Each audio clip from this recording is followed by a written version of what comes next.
today and tomorrow, we're doing something incredibly special. And it is catching up with a program that is being built from scratch. And we get to catch up with the coaches firsthand as they are building said programs from absolute zero. We're going to Tuskegee and to find out what's going on with Coach Matthew Tarpley, the head coach of Tuskegee's men's soccer program. Coach, thanks for dropping by. This is a special treat for us. Thank you so much, John. It's an honor and a pleasure, and I'm happy to be here. So for those that may not know, this is a runway that is leading into the launch of something. Season number 1, absolutely from scratch. I'm going to go back all the way to the beginning. What was it that attracted you to this gig to where, yeah, I want to be a part of something really special? Yeah, I mean, Tuskegee is such a special university, right? The university it's a brand name. It stands on its own. The history and the tradition of the university, going all the way back to, Booker T. Washington is the first president at the age of 25. The university being founded in 1881. So soccer is long overdue here at the university. And when I first started hearing rumors that the university was thinking about starting their programs, I was immediately intrigued, right?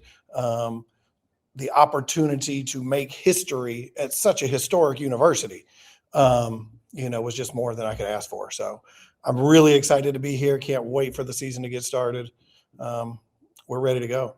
And for those that may not know, you have a background in Alabama High School, just down the road at Tallahassee, and building the Tallahassee Tigers. And I have a friend of mine who is part of the folks that probably covered you on a daily basis there. Michael Butler over at WTLS. He's a great friend of mine. And you took a program there in the AHSAA and you turned them around and was able to have them as a force in Alabama High School.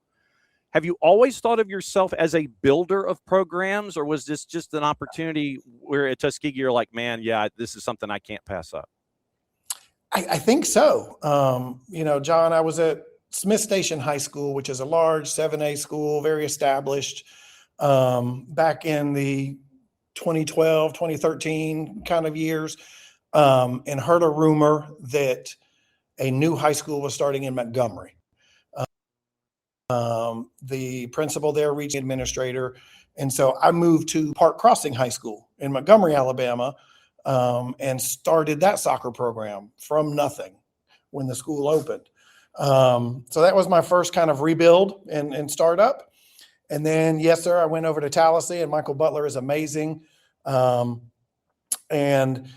took over a program at Tallahassee that was 1-10 the year before I arrived. Yeah. And in 3 short years, we were in the state semifinals up in Huntsville. So very, very happy and proud of the work we did at Tallahassee to turn that program around and get them pointed in the right direction. We've won 20 matches for 3 years in a row now at Tallahassee. So to come from 1-10 to, 20-6, it's a pretty impressive feat, and we're proud of our work. When it comes to recruiting, yeah, how difficult is it for a first-year program? And we could take this with a subset, a first-year program within the HBCU structure as well. I know, obviously, with your contacts inside the state of Alabama, you get to recruit from that knowledge base, and obviously, you can come over here to the state of Georgia with your with your undergraduate time that you spent up in Gainesville at Brenau and over at UGA, and so you know what the sport means to the Southeast. So the recruiting base is there for you. How difficult is it to recruit for something that is a first-year thing that you're just unwrapping the paper on and seeing what the gift is? Yeah, surprisingly, John, it was fairly simple, right? We had something to offer that other schools didn't. The opportunity to start day one, right? I've told all of our kids are reporting on the 31st. So we got 11 days till the kids move in. And I've told them all, come July 31st, I have 32 starters. But come August 17th, I'll have 11. I don't have any returners, right? So you don't have to worry about that guy in front of you that's a 2-year starter and entering his senior year, and you're going to sit behind him and wait and watch him play. We had the promise of opportunity, which I think aligns beautifully with the university, right? And what the university stands for is opportunity. And so this past spring, I was able to recruit, not fairly easily, but very well, because we offered opportunity to these kids, whether they were transfers, whether they were JUCOs, internationals, or incoming freshmen. Everybody is competing for a starting position day one. And that's unique. That's something that we can offer that most schools couldn't. And so that was my secret weapon and my advantage in recruiting this spring. Okay, so of course that answer has opened up another split question for me. I'll see Yes. if I can hit both. I'll see if I can hit both of them. When it comes to knowing the individual, because you are starting something from the ground up, because of what Tuskegee is doing to invest, because of what it means to the university to start this program, what it means on a bunch of different fronts. You've got to recruit a special kind of individual who understands that this is something from the ground up. This is the first year of a program. It's not something where you can look at, a score sheet and sit there and go, yeah, okay, I want that person. They've got to be special inside and out for them to fit into what you and what Tuskegee want to do to represent the athletic program. Yes, sir. It was certainly a different kind of recruiting environment for this spring, right? We were going after not only talented players, but I need leaders, right? I need some leadership qualities. I need students first, athletes second, right? Tuskegee, is an academic institution first and foremost, right? And so I had to challenge all of these players and let them know that you're going to be challenged not only athletically, but also academically. The rigor here at Tuskegee is pretty high. And our standard is pretty high. And so I went after students that excelled, not only on the pitch, but also in the classroom. And I think that's going to help us. We look for leadership qualities this spring. I was looking at the students' extracurriculars, their clubs, and what they're involved in outside of the classroom, outside of soccer. What are you interested in, and what kind of organizations are you involved in? Because I knew that we were going to need leadership immediately. In the transfers and the JUCOs and the internationals that we went after, it was kind of the same thing, right? What kind of leadership experience do you have? I couldn't just bring in 32 freshmen and cross my fingers. That's not a recipe for success. So we look for a lot more than ability and talent and technical skills this spring. And so that was certainly different for us. Matthew Tarpley, head coach of the men's side at Tuskegee University, as they get ready for their first ever season, hanging out with us here in added time this morning on the morning show. How difficult is that, knowing the rigors that they'll be facing academically and athletically? How much of a difficult ask is it for you, knowing the landscape collegiately of NIL and all of the new rules of engagement, and trying to figure out, the trickle down recruiting ideas? And it's like, okay, well, if I like this student athlete, then if they go here, then I've got to think this way. How difficult is it to navigate a first year program with the landscape being what it is and the rules of engagement now being what they are? Yeah. It's trying to, get out of a maze when the maze is always moving and shifting, right? It's kind of like the Maze Runner, the movie, right? My daughters love that movie. Me, maybe not so much, but I feel like I'm in the Maze Runner, right? Yeah. And the walls and the rules and everything keeps changing. So it's made, things a little more difficult, being that we're in this transition time with athletics and the NCAA. I'm happy with our roster. I'm very excited to see what it actually looks like on the field. On paper, we've got a great roster. On paper, we've got talented players, all over the pitch. But in reality, we don't know, because we've never been together. We've never trained together. It's literally taking 32 guys, putting them together and crossing your fingers that you've got it worked out and you've got the right pieces. I'm excited to see what happens here in a few weeks when we can get on the field and we can start training.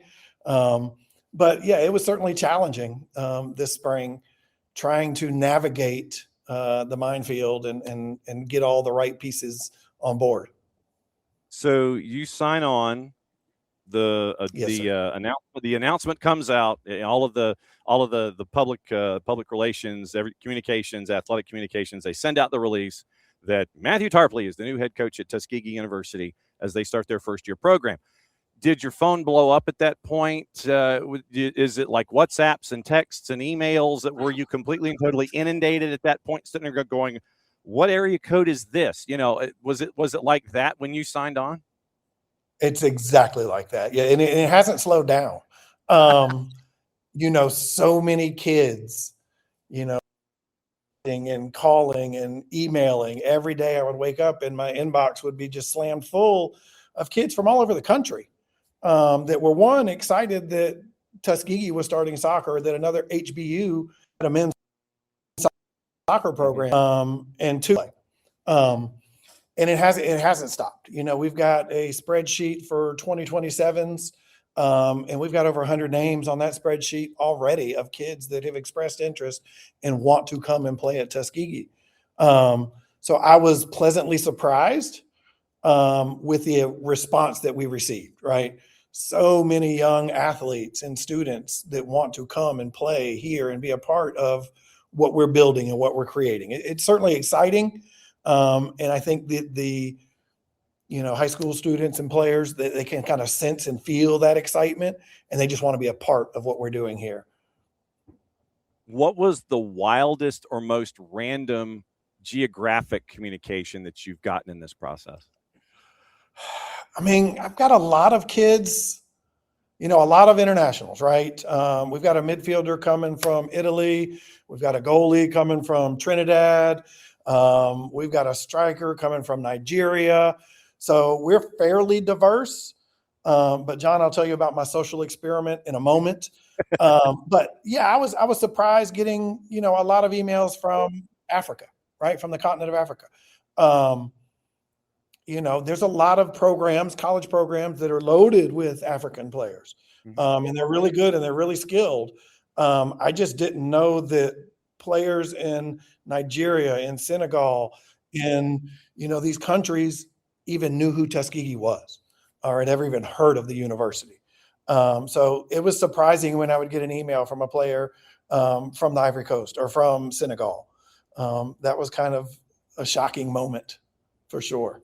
Okay, so the social experiment is, drum roll please, ... question mark. So I've been working and affiliated with Faulkner University in Montgomery now for the past, 10 years. Yep. On staff as an assistant coach for several years. Past couple of years, I stepped back as just the recruiting coordinator. And Tuskegee, Faulkner, like a lot of other universities, are heavy on the international, right? We had, I think, 32 on our roster last fall. 27 of those kids were internationals. Wow. And so my social experiment, I have faith and belief in our ECNL system, in our ECNL programs, and in our MLS programs. 10 years ago, I do not think that anyone could really say that with a lot of confidence. Today, 2026, I believe that a high-level ECNL player is on par, if not ahead of a, second or third division kid coming from overseas, which is where a lot of these international kids are coming from. They're playing second division, they're playing third, fourth division in Italy or Germany or France or wherever. I think now the progress that we've made domestically and locally, that a high-level ECNL player, a high-level MLS Next player is right there with that second and third division kid coming out of Germany or Italy or the UK. And so me personally, I want to give the local kid a chance. I'm going to go with the domestic kid. We've probably only got 5 internationals coming in this fall. Out of a roster of 32, only 5 internationals. So I really gambled on and banked heavily on the domestic kids, the kids that have been playing ECNL for a few years, that have been in really good high-level MLS Next programs. And so my experiment is that these domestic kids, that these U.S.-born based children are going to lead us to where we want to be. It may work, it may not. It's certainly a gamble, Other college coaches I've talked to, their eyebrows immediately go up when I tell them what my roster, makeup is. But I just got faith in our systems. I think we've come a long way from where we were 8-10 years ago with our domestic pipeline. And the fact that you have seen it grow in God's time zone, as the boss calls it here at the house, it's Smith Station, what it's meant in West Georgia, in Eastern Alabama, in that section. You know what it means as you drift more centrally into the middle of the state from your time there in Tallahassee and being at Faulkner and Montgomery. There have been times where I've used, and now it's in quotation marks more than anything, the atypical soccer market. And I don't think there is such a thing anymore because of where the sport has grown in the Columbus area, in Auburn, in Montgomery, in Birmingham, in all of those sections that you've impacted. You've seen it grow on the high school level from Smith Station, Columbus, take your pick in that section of the state on both sides to Auburn, and working your way through with the time that you've had at Tallahassee. I don't think there's an atypical market unless you haven't spent the time to look at it and see yourself and just invest and find out how the sport has grown through ECNL and through MLS Next and all these kinds of things. You've gotten to see it firsthand over the last decade. Yes, sir. Typically, 8 years ago, if you wanted good soccer in the kind of the South, it was Atlanta, it was Birmingham, and that was about it, right? But it has grown, right? The popularity of the sport has spread all over the country. And, you'll find really quality players in the middle of nowhere, Alabama. Down south Georgia, there's quality. You can, and we've recruited, nationwide. I've got 2 kids coming in from California. I've got a kid from Arizona. I've got a kid from up in DeMatha High School up in Bethesda, Maryland. So we got them coming from everywhere. I just feel like these kids deserve a chance. I'm gonna bank on the local guy, the local support. And we'll see what happens. I think we're in pretty good shape, to be honest. When it comes to integrating the international player and the local, there's going to be some culture shock, with the international players coming in. Have you thought, and how much thought have you put into making sure that they are as comfortable as they can be, both personally and athletically? Because you're going from Italy to Tuskegee, Alabama. That's some culture shock. And I don't know if you've had those conversations with that student athlete's parents, with their family, administration, how the idea is to make them feel as comfortable and as welcoming as the South and the Southeast is, how you're going to integrate them so they don't feel like they're over off to the side just because they're from a country that's not the United States. Yeah, Damon is he's coming from Milan. And Milan is, that's the fashion capital of the world, and it's a lovely city. And then you're coming to Tuskegee, Alabama, right? Culture shock, is an understatement, I imagine. So I have had conversations with he and his parents to try and prepare him for what he's walking into. But Tuskegee, we're a global university. We have a lot of internationals already on campus. Our men's and women's tennis teams are almost strictly international students, and a lot of those students are coming from Africa. So I think, these internationals will be able to assimilate fairly well.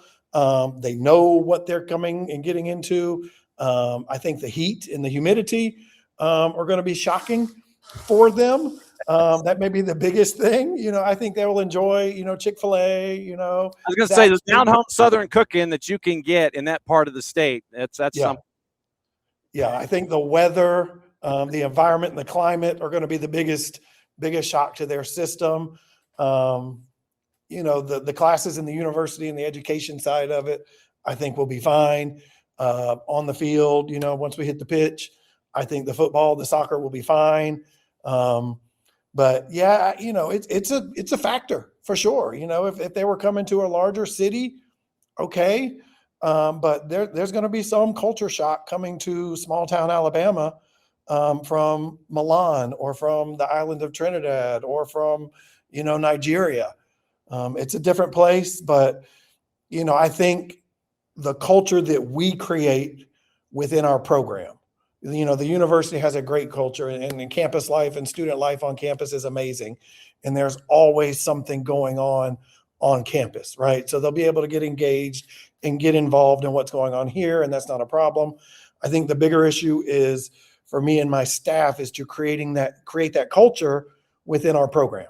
Right. And that goes from our athletic trainers, our strength and conditioning people, all the managers we have serving the team, and then the 32 guys on the roster, creating some chemistry and some cohesion in a very short amount of time.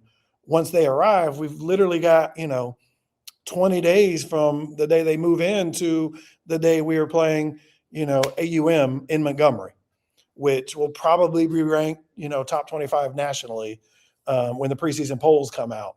So I've got about 20 days to assess where we're at and who needs to be on the field and what their strengths and weaknesses are. Come up with a formation and a system we want to run that will, accentuate our strengths and hopefully hide and mask some of our weaknesses. And then just create a culture in that chemistry within the side and within the team. It's a big ask to come up with that in 20-day period, but we're up for the challenge and we're going to give it a go for sure. So when do pitchers and catchers report? Right. So everybody will be moving in July 31st, less than 2 weeks. Yeah. And then when's the matchup at Emory Fulmer? So we'll be going to AUM on August 22nd. Okay. August 22nd. So yes, sir. We've got our first home. So we've got Enterprise State, JUCO down in, the Wiregrass area. Mm-hmm. They're coming to Tuskegee on August 17th. So that's technically our first one. And that'll be our home opener on August 17th. That's a Monday night, 7 p.m. The university, it's Tuskegee. They got some big plans for the night, and it ought to be, quite an event. If you're familiar with Tuskegee and HBCUs in general, it'll be a can't miss event that evening. Monday Night Football, August 17th. Absolutely. Yes, I cannot thank you enough for doing this, to opening the door for us there on the men's side over there at Tuskegee. This was a treat. No, John, I appreciate you. I appreciate the opportunity to come and talk about our university and our program and what we've got planned. It's going to be an exciting year. No doubt about it. And obviously, we're going to be knocking on your door all season long just to kind of catch up and get the progress reports and everything. Can't thank you enough. Go get some lunch. Do you need a note to get back into class? I might. Yes, I can probably sneak in the back door. Don, thank you, sir. Be good. We'll get you to get back to class, and we will send a note if you need to. There we go. Matthew Tarpley,